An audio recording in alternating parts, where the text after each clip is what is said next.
Assalamualaikum warahmatullahi wabarakatuh. Perkenalkan, nama saya Yusrizal Setiawan dari Prodi Administrasi Negara, Fakultas Ilmu Sosial, Universitas Islam Kuantan Sengingi. Baiklah, saya di sini sebagai mahasiswa yang sedang skripsi, dan skripsi yang saya bacakan dari mahasiswi Delvi Otista Maria dengan NPM 13851005 dari program studi kepemerintahan Fakultas Ilmu Sosial dan Ilmu Politik Universitas Medan Area Medan dengan judul Analisis Kinerja Pegawai Kantor Desa dalam Memberikan Pelayanan Administrasi kepada Masyarakat. Studi kasus di Kantor Siabu, Kecamatan Solo, Kabupaten Kampar. Perkenalkan, nama saya Yusrizal Setiawan dengan NPM 2004111013 dengan judul skripsi Analisis Kinerja Pegawai Kantor Desa dalam Memberikan Pelayanan Administrasi kepada Masyarakat. Studi kasus di Kantor Desa Siabu, Kecamatan Solo, Kabupaten Kampar. Langsung saja saya bacakan skripsi. Latar belakang masalah. Pada dasarnya manusia membutuhkan pelayanan. Bahkan secara realita dapat dikatakan bahwa pelayanan tidak dapat dipisahkan dengan kehidupan masyarakat setiap waktu selalu menurut pelayanan publik yang berkualitas dari pemerintah. Meskipun tuntutan tersebut sering tidak sesuai dengan harapan, karena secara empiris pelayanan publik yang terjadi selama ini masih berbelit-belit, lambat, mahal, dan melelahkan. Syukri 2028 dalam Abdul Karim 2015-137 menjelaskan bahwa untuk mendapatkan kinerja yang optimal diperlukan 4 persyaratan, yaitu 1. Kapasitas SDM yang memadai, kemampuan pengetahuan, keterampilan, dan pengalaman, serta didukung oleh sikap, mental, dan moral. Loyalitas dan dedikasi dari eksekutif akan sangat mendukung bagi terwujudnya kinerja daerah yang optimal. 2. Rekrutmen yang baik. Untuk mendapatkan pegawai yang qualified diperlukan suatu mekanisme dan proses rekrutmen yang tertata dengan baik dan benar. 3. Pembinaan yang memadai. Untuk meningkatkan kinerja maka perlunya upaya pembinaan untuk meningkatkan kapasitas secara terencana dan berkelanjutan. 4. Pengawasan masyarakat baik oleh lembaga perwakilan rakyat maupun media massa dan masyarakat secara langsung perlu dilaksanakan dan ditingkatkan secara terus-menerus. Identifikasi masalah. Dalam hal ini, pelayanan masyarakat sangat dibutuhkan dalam kehidupan masyarakat. Baik buruknya kualitas pelayanan akan dilihat dari kinerja pegawai. Hal inilah yang menarik perhatian penulis untuk mengidentifikasi masalah-masalah yang timbul. Adapun identifikasi masalah sejauh ini mengenai penulisan skripsi ini adalah sebagai berikut. 1. Persoalan mengenai kerja pegawai kantor desa Siabu dalam memberikan pelayanan administrasi kepada masyarakat. 2. Pelayanan pegawai kantor desa Siabu masih belum maksimal dan belum memberikan kepuasan kepada masyarakat desa Siabu. Pembatasan masalah. Penulis ingin adanya pembatasan masalah agar pembahasan tidak terlalu luas dan dapat dipahami sehingga tidak menimbulkan kekeliruan dalam penelitian. Maka ditemukan berbagai masalah yang berkaitan dengan penelitian yang dilakukan. Pembatasan masalah ini dimaksudkan untuk menghindari uraian-uraian yang tidak berhubung dengan masalah yang dibahas. Masalah penelitian ini hanya fokus membatasi tentang 1. Analisis kinerja pegawai kantor desa Siabu dalam memberikan pelayanan administrasi kepada negara di desa Siabu, Kecamatan Solo, Kabupaten Kampar. 2. Faktor-faktor menghambat dalam memberikan pelayanan administrasi kepada masyarakat. Perumusan masalah. Masalah merupakan sesuatu yang tidak sesuai dengan keinginan sebenarnya atau secara umum dapat disebutkan sebagai masalah ketidaksesuaian antara harapan dengan kenyataan. Dalam rumusan masalah ini, peneliti bertujuan untuk merumuskan masalah agar penelitian ini terarah dalam pembatasan masalah yang diterapkan. Maka peneliti merumuskan masalah sebagai berikut. A. Bagaimana analisis kinerja pegawai kantor desa dalam memberikan pelayanan administrasi kepada masyarakat di desa Siabu, Kecamatan Solo, Kabupaten Kampar. B. Apa faktor-faktor yang menghambat kinerja pegawai kantor desa dalam memberikan pelayanan kepada masyarakat di desa Siabu, Kecamatan Solo, Kabupaten Kampar.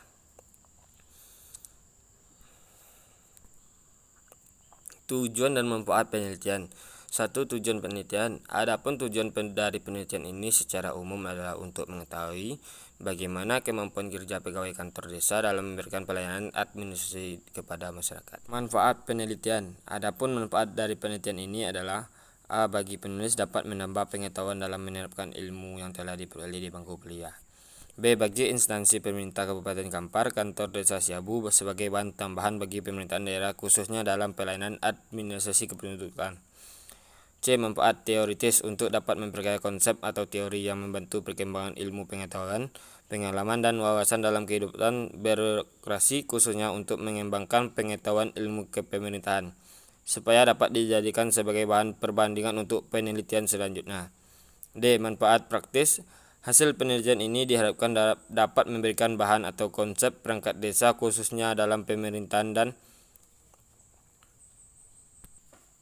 tinjauan pustaka. Uraian teoritis. 1. Pengertian analisis. Analisis berasal dari bahasa Inggris yaitu analysis yang artinya mengupas, menguraikan, mengulas, dan membahas. Analisis merupakan proses mengurai suatu hal yang menjadi berbagai unsur yang terpisah untuk memahami sifat, hubungan, dan peran masing-masing unsur. Dalam linguistik, analisis atau analisa adalah kajian yang dilaksanakan terhadap sebuah bahasa guna meneliti struktur bahasa secara mendalam. Stris 1985 dalam Dwianto 2005. Analisis secara umum sering juga disebutkan dalam pembagian analisis atau pembagian berarti pemecah belah atau penguraian bagian dari keseluruhan yang selalu berhubungan dan suatu keseluruhan terdiri dari atas bagian-bagian. Ditinjau dari sudut kualitas dalam pelayanan masyarakat, peraturan sebagai salah satu sarana dalam mencapai bukan hanya satu kata yang tidak bermakna dan diabaikan tanpa ditaati. Dalam rangka mencapai tujuan, peraturan harus benar ditaati oleh setiap individu yang menjadi objek dari peraturan tersebut. Pengertian kinerja. Kinerja menurut Bambang Kusrianto dalam A.A. Anwar Prabu Mangkunegara, kinerja diartikan sebagai hasil secara kualitas dan kuantitas yang dicapai oleh seseorang pegawai dalam melaksanakan tugasnya sesuai dengan tanggung jawab yang diberikan kepadanya. A. Indikator kinerja. Menurut Surdayanti, indikator kinerja merupakan suatu yang akan dihitung dan diukur serta digunakan sebagai dasar untuk menilai atau melihat tingkat kinerja dalam tahap perencanaan dan pelaksanaan maupun setelah kegiatan selesai. Indikator kinerja digunakan untuk meyakini bahwa kinerja organisasi kerja yang bersangkutan menunjukkan peningkatan kemampuan dalam rangka menuju tujuan dan sasaran yang telah ditetapkan. B. Pengukuran kinerja. T.R. Mitchell dalam Sedermayanti 2001 menyatakan pula bahwa kinerja meliputi beberapa aspek yaitu 1. Kualitas kerja, 2. Ketetapan, 3. Inisiatif, 4. Kemampuan, 5. Komunikasi. Sumber daya manusia. Sony Sumarso dalam Siagin Sondang 2008. Sumber daya manusia atau human resource mengandung dua pengertian. Pertama, adalah usaha kerja atau jasa yang dapat diberikan dalam proses produksi. Dalam hal SDM mencerminkan kualitas usaha yang diberikan oleh seseorang dalam waktu tertentu untuk menentukan barang dan jasa. Pengertian kedua, SDM menyangkut manusia yang mampu bekerja untuk memberikan jasa atau usaha kerja tersebut mampu yang bekerja, artinya mampu melakukan kegiatan yang mempunyai kegiatan ekonomis, yaitu bahwa kegiatan tersebut menghasilkan barang atau jasa untuk memenuhi kebutuhan masyarakat. 1. Aparatur negara. Aparatur negara adalah pegawai negara sipil yang diangkat dan diberhentikan oleh pemerintah. Ada dua pengertian pegawai negeri menurut Undang-Undang Pokok Kepegawaian Nomor 5 Tahun 2014 dengan ASN, yaitu A. Pegawai negeri adalah unsur aparatur abdi negara dan abdi masyarakat yang dengan kesetiaannya ketaatannya kepada Pancasila dan Undang-Undang Dasar 1945, negara dan pemerintahan menyelenggarakan tugas pemerintahan dan pembangunan. B. Pegawai negeri adalah masyarakat yang telah memenuhi syarat-syarat dan dalam peraturan undang-undang yang berlaku, diangkat oleh pejabat yang berwenang dan diserah tugas dalam satu jabatan negeri atau diserah tugas negara lainnya yang ditetapkan berdasarkan peraturan undang-undang dan digaji menurut peraturan perundang-undangan yang berlaku. Pelayanan. Pelayanan adalah kemampuan untuk memilih tujuan yang tepat atau peralatan yang tepat untuk mencapai tujuan yang telah ditentukan sehingga dapat memenuhi kualitas yang diharapkan oleh masyarakat sehingga dapat menimbulkan citra yang baik terhadap aparatur pemerintah.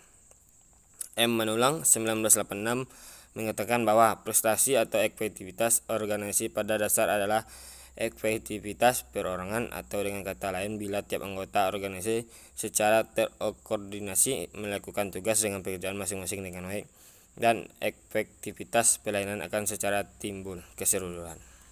Menurut Parasureman et al. Dan Haywood Farmer, ada 3 karakteristik utama pelayanan jasa, yaitu A. Integrity, berarti bahwa pelayanan pada dasarnya bersifat performa dari hasil pengalaman dan bukannya suatu objek. Kebanyakan pelayanan tidak dapat dihitung, diukur, diraba, dan dites sebelum disampaikan untuk menjamin kualitas. B. Heterogeneity, berarti pemakaian jasa atau klien memiliki kebutuhan yang sangat heterogen. Pelanggan dengan pelayanan yang sama mungkin memiliki prioritas yang berbeda. Demikian pula performa sering bervariasi dari suatu prosedur ke prosedur lainnya, bahkan dari waktu ke waktu. C. Inseparability, berarti produksi dan konsumsi suatu pelayanan tidak terpisahkan. Konsekuensinya di dalam industri pelayanan kualitas tidak direkayasa ke dalam produksi di sektor pabrik dan kemudian disampaikan kepada pelanggan, tetapi kualitas terjadi selama pendidikan pelayanan.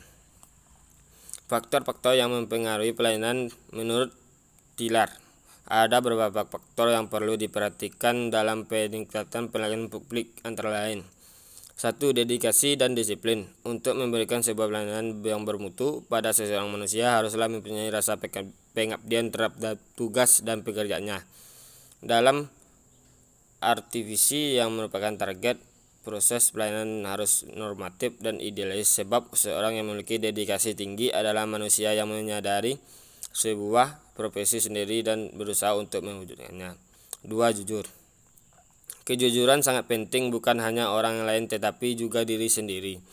Terhadap orang lain, seorang manusia haruslah dapat bekerja sama berdasarkan keberadaan saling percaya. Kejujuran berhubungan dengan kemampuan sendiri. Kita harus jujur kepada apa yang kita buat dan apa yang kita tidak buat. Inilah sikap yang tidak profesional. Kejujuran profesional akan menghasilkan produk yang unggul dan terus-menerus dapat bersaing. Sikap profesional ditandai oleh seorang manusia ungu yang mengetahui kapan dia berdiri dan kapan dia ingin harus bekerja. 3. Inovatif. Seorang manusia unggul bukanlah seorang manusia yang rutin, yang puas dengan hasil yang telah dicapai dan telah puas dengan status. Seorang manusia unggul dan seorang yang selalu gelisah dan mencari sesuatu yang baru, tetapi dapat juga menemukan fungsi yang baru dan suatu penemuan. 4. Tekun. Seorang manusia yang unggul adalah seorang yang memfokuskan perhatian pada tugas dan pekerjaan telah diserahkan kepadanya atau suatu usaha yang sedang dikerjakannya. Ketekunan ini akan menghasilkan suatu karena manusia unggul tidak akan berhenti sebelum ia membuat sesuai dengan kehidupan yang menentukan mutu. 5. Ulet. Berkaitan dengan sikap tekun dan ulet, manusia unggul dapat dengan kehidupan berdisiplin. Tidak mungkin seorang yang ulet dan menggunakan jalan pintas dalam tugas dan pengerjaannya. Seorang tekun dan ulet akan terus-menerus melaksanakan tugasnya secara fokus sesuai dengan jadwal tanpa menjadi jalan pintas dan merusak disiplin. 6. Sumber daya manusia. Sumber daya manusia merupakan aset yang dimiliki oleh instansi atau organisasi swasta maupun pemerintahan. Tanpa adanya dukungan sumber daya manusia yang handal dan profesional, aktivitas suatu kantor akan memberikan dampak yang sangat signifikan terhadap perkembangan suatu pelayanan atau organisasi. 7. Kepemimpinan merupakan salah satu kunci dalam menentukan terciptanya efisiensi dan efektivitas kerja, serta peningkatan kerja bawahan. Pimpinan yang dapat berhasil mengolah suatu organisasi yang dikelola bila pemimpin yang dimaksud dapat berperan dengan baik.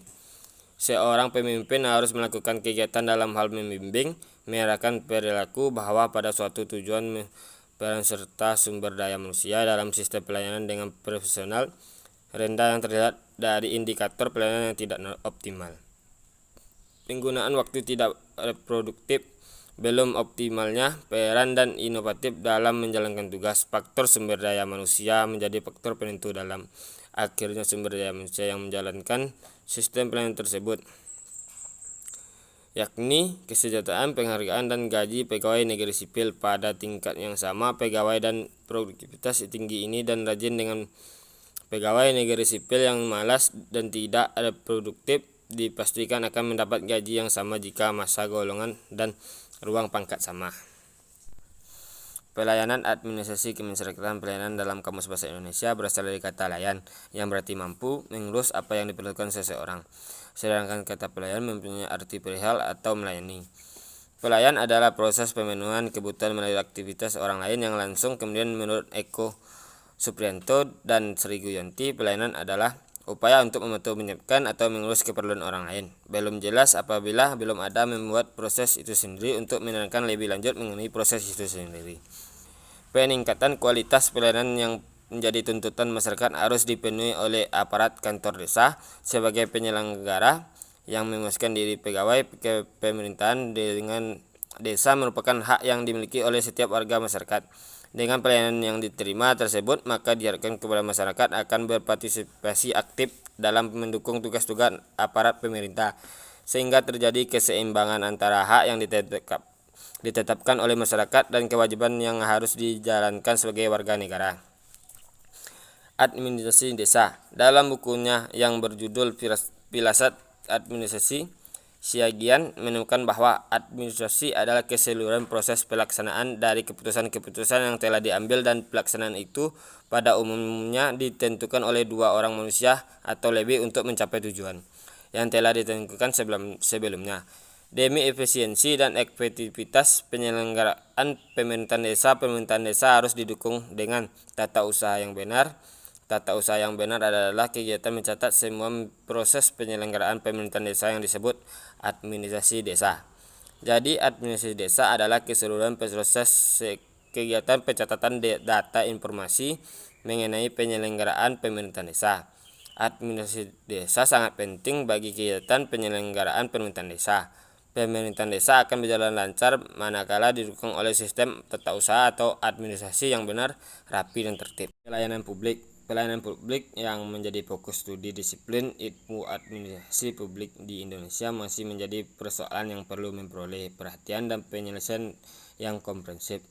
Hipotesis seperti itu secara kualitatif misalnya dapat dengan mudah dibuktikan dari mana sebagai bertuntutan pelayanan publik sebagai tanda ketidakpuasan mereka sehari-hari banyak dilihat.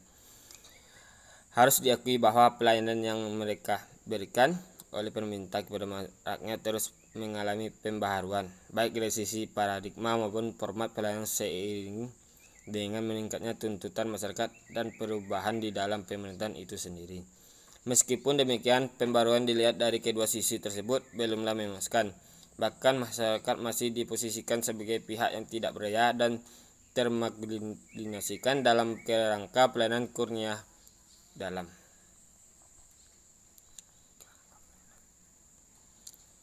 Metode penelitian 3.1 Jenis penelitian dan sifat penelitian. A. Jenis penelitian. Penelitian ini menggunakan pendekatan kualitatif dengan jenis penelitian deskriptif. Penelitian kualitatif menurut Lexi Gemling adalah peneliti yang dimaksud untuk memahami fenomena tentang apa yang dialami oleh subjek penelitian, misalnya perilaku, persepsi, motivasi, tindakan, dan lain-lain.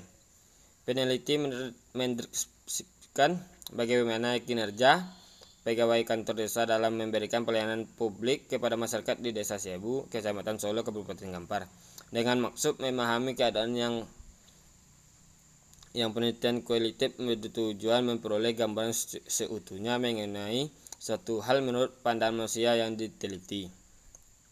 Penelitian kualitatif berhubungan dengan ide, persepsi, dan pendapat atau keyakinan orang diteliti, dan semuanya tidak diukur dengan angka. Jenis metode yang digunakan adalah deskriptif dengan menggunakan pendekatan kualitatif yang bertujuan untuk memberikan gambaran atau penjelasan secara sistematis, faktual, dan akurat mengenai kinerja pegawai kantor desa dalam pelayanan masyarakat di Desa Siabu, Kecamatan Solo, Kabupaten Kampar. Fokus dari penelitian ini adalah 1. Pegawai kantor desa dalam memberikan pelayanan administrasi kepada masyarakat. 2. Faktor pendukung dan penghambat pelayanan masyarakat di Desa Siabu, Kecamatan Solo, Kabupaten Kampar. Lokasi dan waktu penelitian. A. Lokasi penelitian. Penelitian ini merupakan penelitian lapangan. Lokasi penelitian ini dilakukan pada kantor Desa Siabu, Kecamatan Solo, Kabupaten Kampar, di mana pemilihan lokasi ini dilakukan secara sengaja dengan pertimbangan tertentu. B. Waktu penelitian. Adapun waktu penelitian akan dilakukan pada Februari sampai Maret di tahun 2017. Dalam penyusunan skripsi ini, peneliti telah menentukan jadwal sesuai dengan tabel yang tertera pada tabel 2 berikut. 3. Teknik pemilihan informan. Informan adalah seorang yang benar mengetahui sesuatu persoalan atau permasalahan tertentu yang dapat diperoleh informasi yang jelas, akurat dan terpercaya, baik berupa pelayanan, keterangan, atau dapat membantu dalam memenuhi persoalan informan. Dan penelitian ini terdiri dari A. Informan kunci, yaitu kepala desa. Mereka langsung terlibat dalam interaksi sosial yang diteliti. Yang menjadi informan utama dalam penelitian ini adalah pegawai kantor desa. B. Informan utama yaitu pegawai kantor desa atau sekretaris, merupakan yang mengetahui dan memiliki berbagai informasi pokok yang diperlukan dalam penelitian. Informan kunci dalam penelitian ini adalah kepala desa. Informan tambahan yaitu masyarakat di sekitar Desa Siabu. Mereka memberikan informasi walaupun tidak langsung terlibat dalam interaksi sosial yang diteliti. Dan yang menjadi informan tambahan adalah masyarakat di sekitar Desa Siabu.